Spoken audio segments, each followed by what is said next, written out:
Praise the Lord, hallelujah. तो प्रियो, आज मैं आपको इस बुक के विषय में बताना चाहता हूँ। इसका नाम है साहसी बनो। इसके बारे में आज बात करेंगे। आप देख लीजिए, ये मसीही बुक है। इसके बारे में बात करेंगे। आज इसका इंट्रोडक्शन देंगे, इसका परिचय हम आज आपको देना चाहते हैं। तो इसके बारे में आज हम लोग बताएंगे, इस किताब में क्या लिखा है। तो पूरा तो नहीं बताएंगे, लेकिन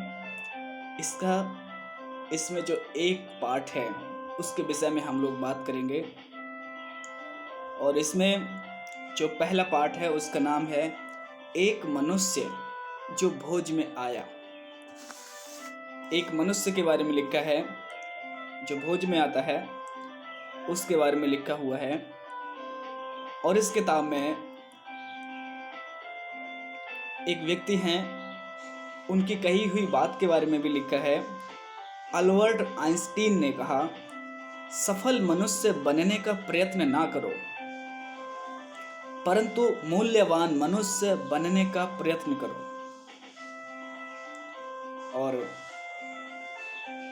और इसमें लेखक ये भी कहते हैं कि तुम 2 बार अपना प्रतिफल नहीं पा सकते, अर्थात न्याय के दिन या अभी। यदि आप अभी प्रतिफल पा लीजिए या फिर आप न्याय के दिन, तो इसीलिए आप 2 बार आप अपना प्रतिफल नहीं पा सकते। ऐसा नहीं हो सकता कि किसी चीज का आप अभी भी प्रतिफल ले लें और वहां पर भी न्याय के दिन भी प्रतिफल ले लें। तो 2 बार आप अपना प्रतिफल नहीं पा सकते हैं।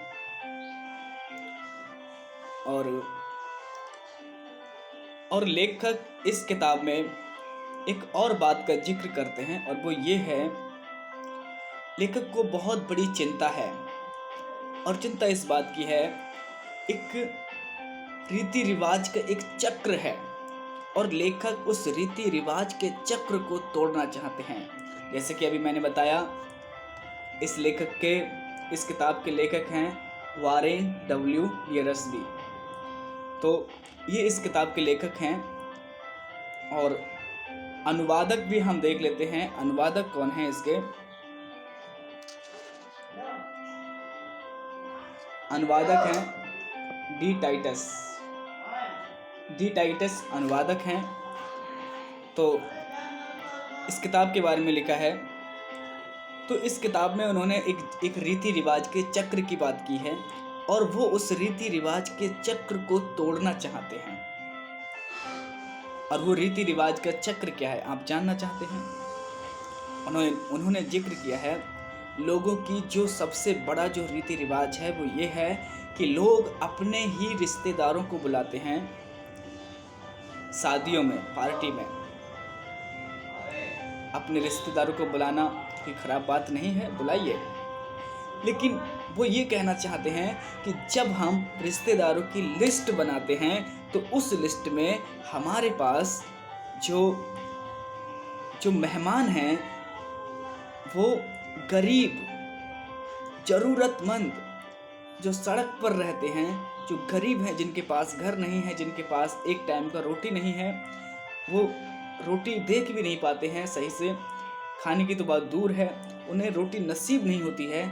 ऐसे लोगों को हम अपनी लिस्ट में ऊपर रखें। तो लेखक वारेन डब्ल्यू यीयर्सबी इस किताब में लिखते हैं कि उन्हें किस तरह से एक व्यक्ति को अपनी लिस्ट बनानी चाहिए मेहमानों की। दूसरी बात वो ये कहते हैं, 5वीं बात है, उद्धार का अर्थ वो बताते हैं। उद्धार का अर्थ क्या है? उद्धार का अर्थ है क्रूस के पास आना और यीशु मसीह पर विश्वास करना उद्धार है। लेकिन चेला का अर्थ बताया है। चेला में और विश्वासी में बहुत अंतर है। विश्वासी वो है जो क्रूस के पास आ गया है और उसने यीशु मसीह के ऊपर विश्वास कर लिया है, वो विश्वासी है। लेकिन चेला है वो क्या करता है? चेला का अर्थ है क्रूस उठाकर यीशु मसीह का अनुसरण करना। क्रूस उठाकर यीशु मसीह का अनुसरण करना ही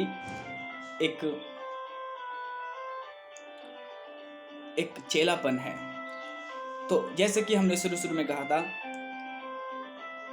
इस चैप्टर का नाम है, पहले चैप्टर का नाम है एक मनुष्य जो भोज में आया। तो अभी हमने उन्हीं की बातों को देखा है। ये सारी बातें एक ही चैप्टर में लिखी हुई हैं। अल्बर्ट आइंस्टाइन ने कहा, सफल मनुष्य बनने का प्रयत्न ना करो, परंतु मूल्यवान मनुष्य बनने का प्रयत्न करो।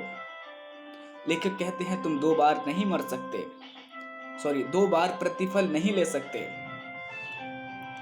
और वो अपनी जीवन, वो एक रीति रिवाज के चक्र को तोड़ना चाहते हैं। दूसरा, उन्होंने चेला का अर्थ बताया है, उद्धार का अर्थ बताया है।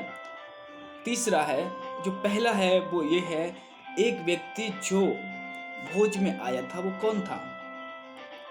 वो उसको जलंधर का रोग था। जलंधर के रोग से पीड़ित एक व्यक्ति आया और लोगों ने उसे इनवाइट किया था। यीशु मसीह को इनवाइट तो उन्होंने किया ही था, लेकिन उस व्यक्ति को भी इनवाइट किया।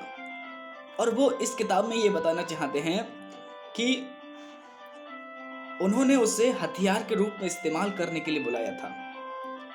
उन्हें उस जलंधर के रोगी की चिंता नहीं थी, गरीबों की चिंता नहीं थी, बीमारों की चिंता नहीं थी, बल्कि वो यीशु मसीह को फंसाना चाहते थे, यीशु मसीह को जाल में फंसाना चाहते थे। इसीलिए उन्होंने उस जलंधर के रोगी को बुलाया था, इनवाइट किया था और उसे सबसे आगे बिठाल दिया था। सबसे आगे उसे बिठाल दिया।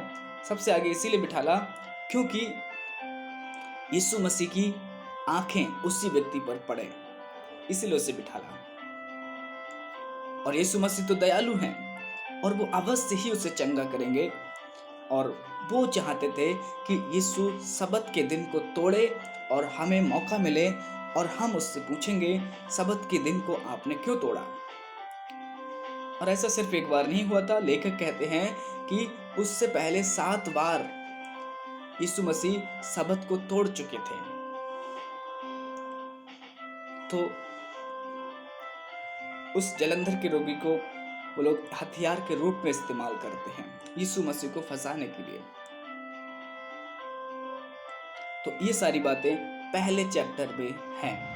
बहुत जल्दी हम लोग दूसरे चैप्टर के बारे में देखेंगे, इस किताब के दूसरे चैप्टर के बारे में देखेंगे आने वाले समय में। आप सभी को जय मसीह की। God bless you. प्रभु आपको आशीष दे। आमीन।